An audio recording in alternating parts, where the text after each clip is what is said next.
जय श्री श्याम। आज का विषय, हर कोई इंसान इस दुनिया में कामयाब होना चाहते हैं।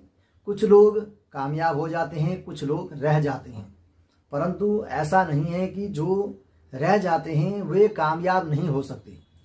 जो रह जाते हैं उनके लिए कामयाब होने के लिए 4 सूत्र बताए गए हैं जो शास्त्र में वर्णन है। इन 4 सूत्रों के माध्यम से यदि हर कोई कर्म करे तो वह अवश्य कामयाब हो जाता है, क्योंकि ईश्वर उन्हीं से प्रेम करते हैं जो इन 4 सूत्रों को अपनाते हैं। ईश्वरीय कृपा, ईश्वरीय आशीर्वाद, यानी अपने घर में बड़े बुजुर्गों का आशीर्वाद उन्हीं को प्राप्त होता है जो इन 4 सूत्रों के माध्यम से कर्म करता है। ज्योतिष शास्त्र सिर्फ मार्गदर्शक है, न कि आपका तकदीर का विधाता। ज्योतिष शास्त्र में बताए गए उपायों एवं फलित व्याख्या से आपका जीवन किस प्रकार का रहेगा और आप किन किन कर्मों से आप कामयाब होंगे और आपके जीवन किन किन कठिनाइयां आने वाली हैं और किन किन वस्तुओं का सुख आपको प्राप्त होगा, इन सभी बातों की जानकारी ज्योतिष शास्त्र में है। परंतु आपके तकदीर को बदलने की क्षमता ज्योतिष शास्त्र में नहीं है। ज्योतिष शास्त्र सिर्फ एक मार्गदर्शक है। कर्म तो आपको करना ही पड़ेगा। कर्म से भाग्य बनाया जा सकता है, न कि भाग्य से कर्म को बदला जा सकता है।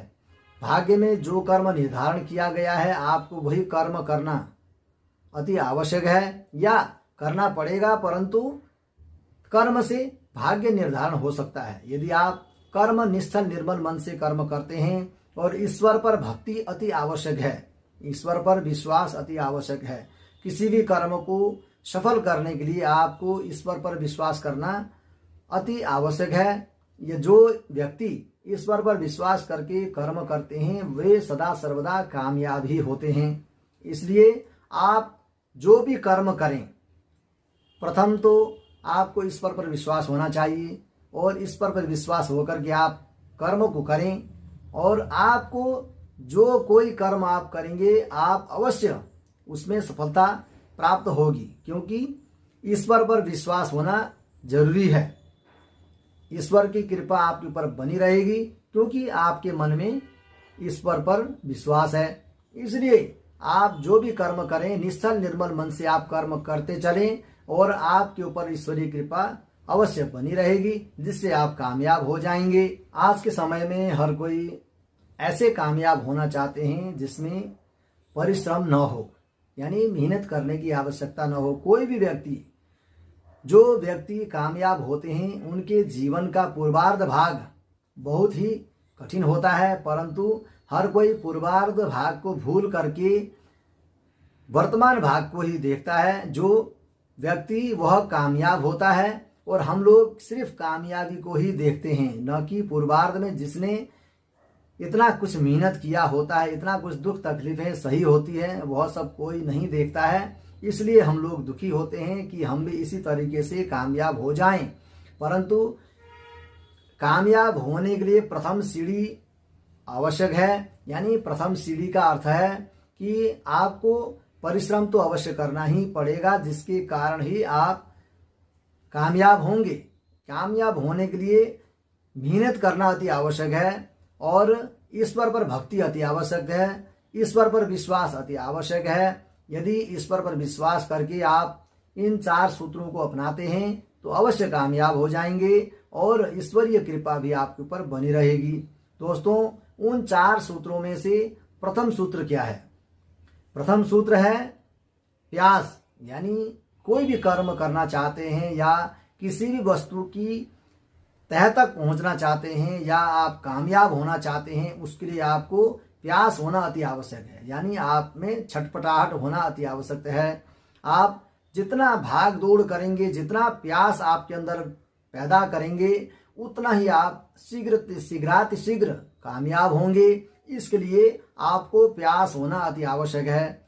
इसी तरीके से अब दूसरा है सूत्र जो आपके जीवन को कामयाबी की सीढ़ी तक पहुंचाएगा, वह है प्रयास, यानी प्यास के साथ साथ प्रयास होना भी अति आवश्यक है। जैसे आपके अंदर किसी भी वस्तु पाने की प्यास हो और उसमें आप प्रयासरत रहें, यानी आप इधर उधर भटकते हैं और नौकरी की तलाश में जाते हैं, कारोबार की तलाश में जाते हैं, उद्योग व्यापार के सिलसिले में इधर उधर आप भटकते हैं और रिश्तेदारों के साथ हो या किसी भी प्रकार से आप इस तरीके से आपके अंदर प्रयास चल रहा हो, इस तरीके से यदि कर्म करते हैं तो अवश्य आपकी दूसरी सीढ़ी पार हो जाएंगे।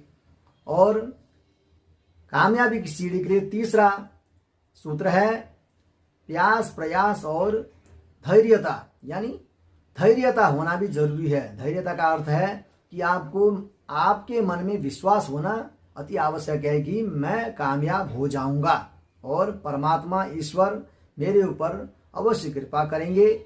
ऐसी स्थिति में आप अपने मन को संतुलन बनाए रखें, यानी आपका मन संतुलन में रहेगा और ईश्वरीय कृपा आपके ऊपर बनी रहेगी तो आप अवश्य कामयाब रहेंगे।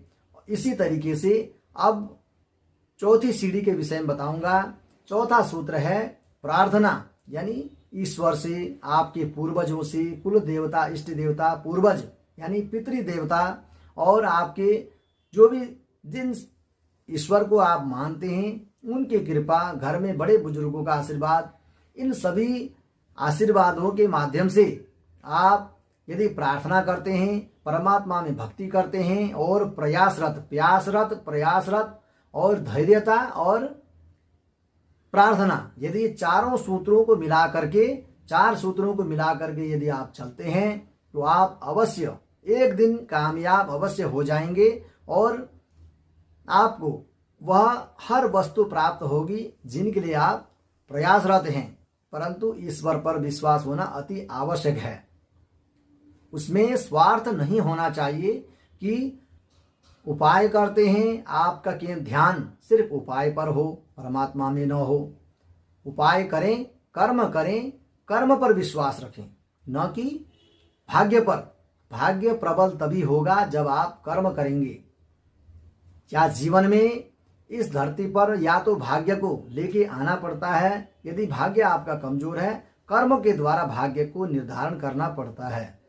यदि आप कर्म इस तरीके से करेंगे एक दिन आपको कामयाबी अवश्य मिलेगी, जिससे आप कामयाब हो जाएंगे और संसार में आपका नाम होगा। दोस्तों, ज्योतिष शास्त्र सिर्फ एक मार्गदर्शक है, आपका मार्गदर्शन करता है, कर्म तो आपको ही करना पड़ेगा। इसलिए आप कर्म करते रहें और ईश्वर पर भक्ति करते रहें, ईश्वर पर विश्वास करते रहें और अपने से बड़े बुजुर्गों का आदर सम्मान अवश्य करें। सम्मान करने से 4 प्रकार की वस्तुएं प्राप्त होती है। अभिवादनशीलस्य नित्यं वृद्धोपसेविनः, चत्वारि तस्य वर्धन्ते आयु विद्या यशोबलम, यानी बड़े बुजुर्गों का आशीर्वाद प्राप्त करने से, भगवान की भक्ति करने से, उनके आशीर्वाद से आपके 4 प्रकार की वृद्धि होती है। आयु की वृद्धि होती है।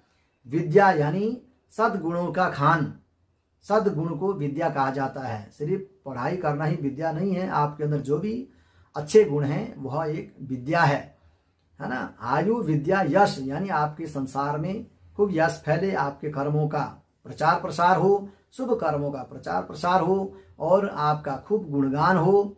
यश उसे कहा जाता है जो आपके गुणों का बखान होता है, उसे यश कहा जाता है। और यश, आयु, विद्या, यशोबलम, और आप बलवान बने रहते हैं, यानी आपके अंदर इतनी बल प्रदान करता है ईश्वर कि आप हर जगह मजबूत रहते हैं, स्वस्थ रहते हैं और हर परिस्थिति में आप बलवान ही बने रहते हैं, चाहे वे बिजनेस के सिलसिले में हो, चाहे वो धन धान्य के सिलसिले में हो, चाहे वो परिवार के सुख में हो, किसी भी प्रकार से आप इतने बलशाली होते हैं, आप चारों तरफ से सुखी रहते हैं, इसलिए उसे बल कहा जाता है।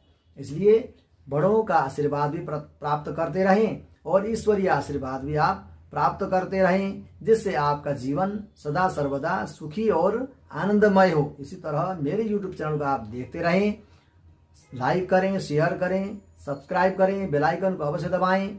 धन्यवाद।